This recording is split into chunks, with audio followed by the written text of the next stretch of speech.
Hi guys, it's Jill Blanchett with Green Thumb Stampers. I'm here for a Finally Friday video, and today I've got a technique I'm going to show you, and it's called cracked glass. So stay tuned and I'll get you going. Today my tutorial is going to be how to do cracked glass. Hopefully you can see all that crackling going on in there. That's what I'm going to show you how to do. It's another old technique, and I resurrected it for myself on a paper pumpkin card a couple weeks ago, and just thought that I would show you guys in a video how to do it.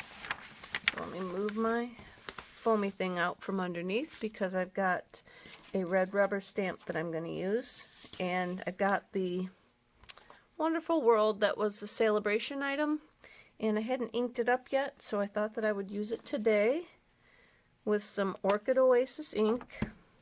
So you're just going to first start by stamping your image on your paper. Now you can also do this on designer series paper, and it would work also. So I got my image down. I'm going to tell you that I've tried this. This one that I made is using this ultra thick embossing enamel. And you could see in my bucket it's just really grainy compared to the regular fine detailed powder. But I have one in the works using the fine detail powder, and I will let you know when I get it out how many times I had to heat it. So we've got our image down. You're going to take your Versamark pad, and you're going to get your ink all over. I'm not going to go down to the bottom. I'm leaving this longer than I need it so that I can hold on to it while I heat it, because my finger saver clothespin thing will pinch on there, and then you won't get that part done, or it might leave a little indent in the embossing powder. So I'm just going to leave a little bit of space down at the bottom to hold on to when I heat it. And then I've got my super thick powder. You see that, how thick that is on there? See, you can, I'm going to tap it off, get a lot of the extra off. And then this one, I am going to heat from the bottom up, because it does want to blow around. So I'm going to heat my gun up for a second and get it hot, and then I will add it to underneath, and then you'll see it start to melt when it gets hot.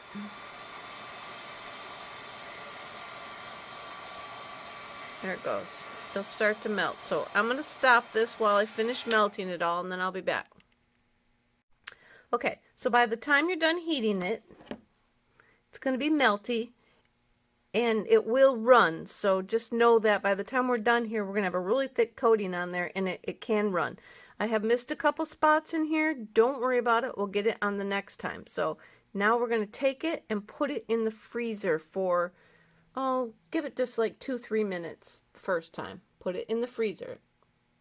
So go and get it out of the freezer after a few minutes and do that whole process again. So right over the top of what you already got there, go ahead and put some more Versamark on it.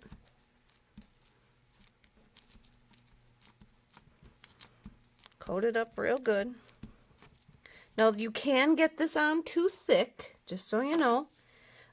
You can, and then it'll want to break and come off the paper. So with this thick embossing powder, you only need a couple coats of it. I'm struggling to get the stuff to go down the hole. I just need to dump more in the container, I guess. Coat it up real good. Tap it off. And then again, we're going to add our heat to the bottom for a little bit. See if I missed that corner down there. And get it to start melting. And then I will be able to move it around better then. So Again, this is going to melt the embossing powder that you had on the first time in order to melt the bottom. This is where I said it can get runny. You see how it's starting to melt? So I'm going to stop and I'll finish it off where I can pull it away and hold on to it better. But this is where I said it will run. The thicker the powder gets, you're going to keep heating up all the layers so it can run. So just try and keep it flat as you can. All right, so I've got the second coat all heated up, and I'm going to go throw it in the freezer. I'll leave it in a little bit longer this time because I've got both layers that I want to freeze. So this isn't a quick card by any means, but it's a fun one. So hang on. All right, I've left that in the freezer for about 5-6 minutes. And I'm just going to give it a little crack and see what it does. And I think we've got enough embossing powder on it. So now you just kind of want to bend it. And you hear it cracking.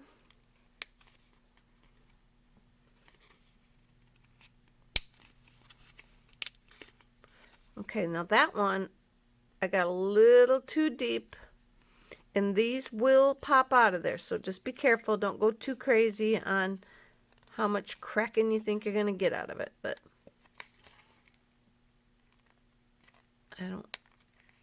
so I'm just going to call that good. Because the more I try and go, the more I'm going to end up as I keep doing it, right? So I'll stop right there. I got that one to crack, but you can also take like your bone folder and kind of pull that along too. You hear those?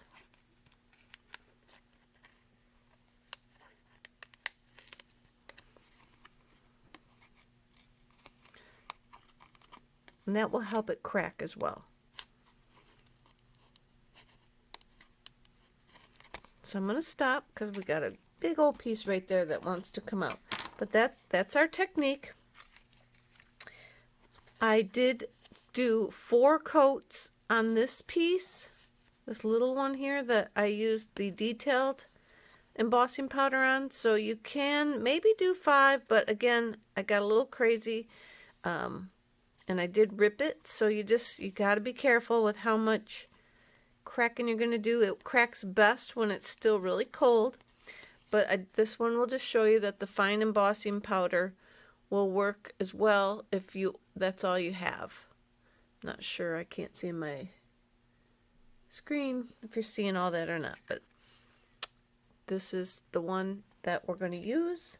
So then I just finished it off with a half sheet of cardstock. I got embossing powder everywhere.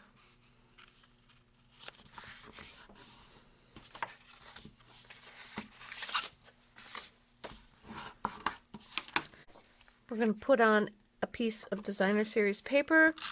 Oh, I forgot to tell you the base is just a half sheet, and I went the long way, so it was 11 by 4 1/4. We're going to put this piece on now that makes it 5 1/4 by 4. Then I have a white layer for the inside. And I'm just going to take another stamp out of here that's in the paper, and I'm going to stamp it on the inside.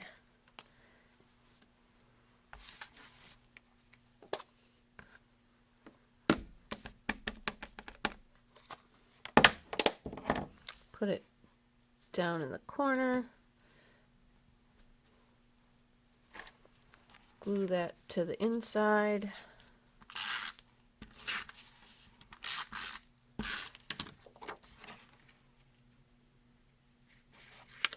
This piece is also 4 by 5 1/4 to layer up on the inside. And then we're just going to cut this piece down. It is 2 3/4, and we want to go 2 3/4 by 3 3/4. So like I said, I made it a little long so that I could have a piece to hold on to when I was heating it. We're going to glue that onto a 3 by 4 inch piece of Orchid Oasis. I believe that's the color that was. And then I just glued that right to the front.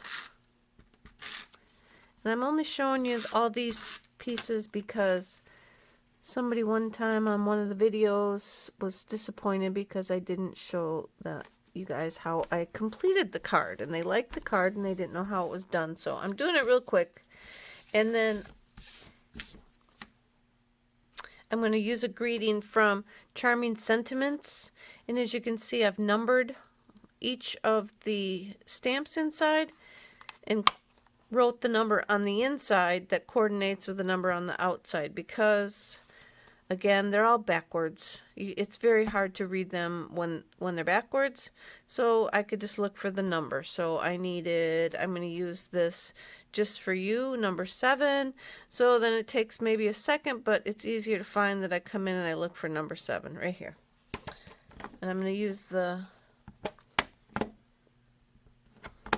Orchid Oasis for this one too. This piece is about 1 inch square, and I'm going to layer it up on like 1 1/8 inch. I just didn't want too big of a border around it to take away from the rest of the card. So I'm going to pop that up with a couple dimensionals. I'm going to put them down toward the bottom because the top is already a little bit thicker with the embossing paste on it. Or not the embossing paste, the embossing. So I'm just going to put that down in the bottom. I could put one over here, actually. I will, to keep the top in place. So there you go. There's our version of cracked glass on this card. And again, I hope that's showing up so you can see what we did. Have a great weekend, everybody. I'll talk to you next week. And that's it. It's over for this week. I will be back again next week with something different for you guys. I appreciate you watching, so thank you very much. Don't forget to subscribe to my channel, and you can get notifications of when I'm on, and I'll be back again. Talk to you later. Have a great weekend. Bye.